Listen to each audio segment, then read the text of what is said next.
Hi viewers, ఈ వీడియోలో మనము బ్యాంక్ స్టేట్మెంట్ని ఏ విధంగా రీకౌన్సిల్ చేయాలో ఈ వీడియోలో మనము నేర్చుకుందాము. ముందుగా మనము మన టాలీ యాప్ని ఓపెన్ చేసుకొని మనం వర్క్ చేస్తున్న కంపెనీలోకి వెళ్దాము.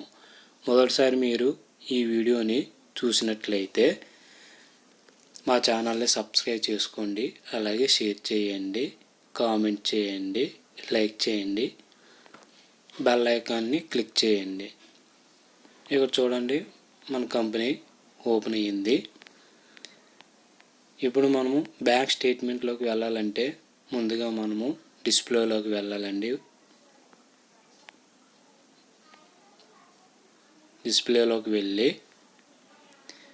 అకౌంట్స్ బుక్స్లోకి వెళ్ళాలండి.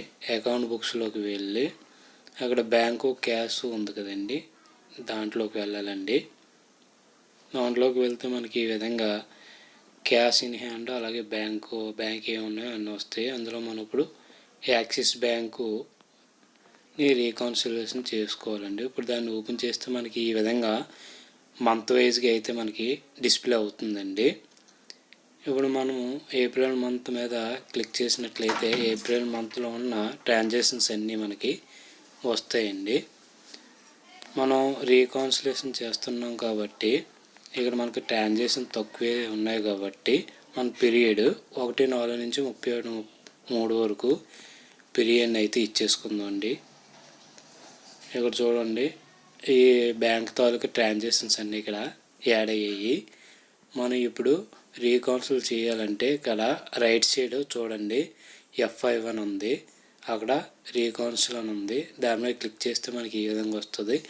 లేదా కీబోర్డ్లో F5ని ప్రెస్ చేసిన మనకి ఈ విధంగా వస్తుంది. ఇప్పుడు చూడండి, అక్కడ చూడండి బ్యాంక్ డేట్ అని ఉంది కదా, అక్కడ మనం డేట్ అయితే ఇచ్చేసుకోవాలండి. అదే రీకన్సిలేషన్ అవుతుంది. ఇక్కడ మనం ఇవన్నీ స్వైప్ కాబట్టి మనకి ఈరోజు ట్రాన్సాక్షన్ చేసాం అనుకోండి, రేపు మనకి బ్యాంకులో అదే మనకి రేపు చేసినట్టు అది మనకి చూపిస్తుందండి. అందు గురించి మనం ఇక్కడ 1-4 ఉంది కదండి, దాన్ని 2-4 కింద మనం డేట్ ఇచ్చుకుంటే మనకి సరిపోతుందండి. లేదంటే బ్యాంక్ స్టేట్మెంట్ చూసినా ఇక్కడ డేట్లు ఇచ్చేసుకోవచ్చండి మనము. అలాగే మనం ప్రతిదానికి మనము బ్యాంకు డేట్ అన్నది మనం బ్యాంక్ స్టేట్మెంట్లో ఏదైతే ఉందో అది ఇక్కడ మనం ఇచ్చుకోవాలండి. ఇక్కడ చూడండి, మనం 4th మంత్లో జరిగిన ట్రాన్సాక్షన్స్ అన్నిటికీ మనం డేట్ అయితే ఇచ్చేసుకున్నాము. 5th మంత్లో మనకి 3 ట్రాన్సాక్షన్స్ ఉన్నాయండి, వాటిని మనము అలాగే వదిలేద్దాము. ఎందుకంటే మనకి ఎంతవరకు మనకి రీకన్సిలేషన్ జరిగిందన్నది మనకు తెలియాలి కాబట్టి ఆ 3 వదిలేద్దామండి. 3 వదిలేసి సేవ్ చేసుకుందాము. సేవ్ చేసుకుని ఒకసారి మనము బ్యాక్ వెళ్దాము. మనం 4th మంత్ కదండి రీకన్సిల్ చేసింది. ఇప్పుడు 4th మంత్ మనం ఓపెన్ చేసుకుందాం. మళ్ళీ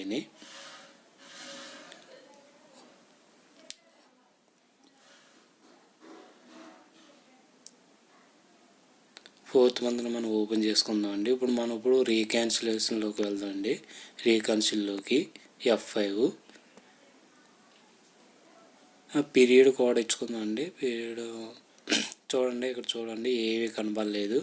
ఎందుకంటే మనం 4th మంత్ అంతా రీకన్సిల్ చేసాం కాబట్టి ఏం కనబడలేదు. ఇప్పుడు పీరియడ్ వేద్దామండి, మొత్తం ట్రాన్సాక్షన్స్. ఇప్పుడు మళ్ళీ మనం F5 రీకన్సిల్కి వెళ్దామండి. చూడండి, ఇక్కడ మనం రీకన్సిల్ చేయలేని ఈ 3 కాబట్టి ఈ 3 ఇక్కడ మనకి డిస్ప్లే అయ్యాయి. ఇప్పుడు వీటికి కూడా మనం డేట్ ఇచ్చేసి బ్యాంక్ డేట్ ఇచ్చేసి ఒకసారి మళ్ళీ మనం చెక్ చేద్దామండి. రీకన్సిల్ ఇవి కూడా అయ్యేలేవని సేవ్ చేసుకుందాం. బ్యాక్ వెళ్దాం.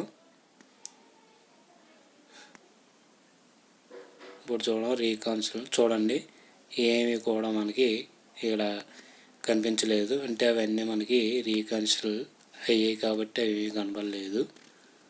ఈ విధంగా మనము బ్యాంక్ స్టేట్మెంట్ని రీకన్సిల్ చేసుకోవాలండి. మీకు అర్థమైంది అనుకుంటున్నానండి.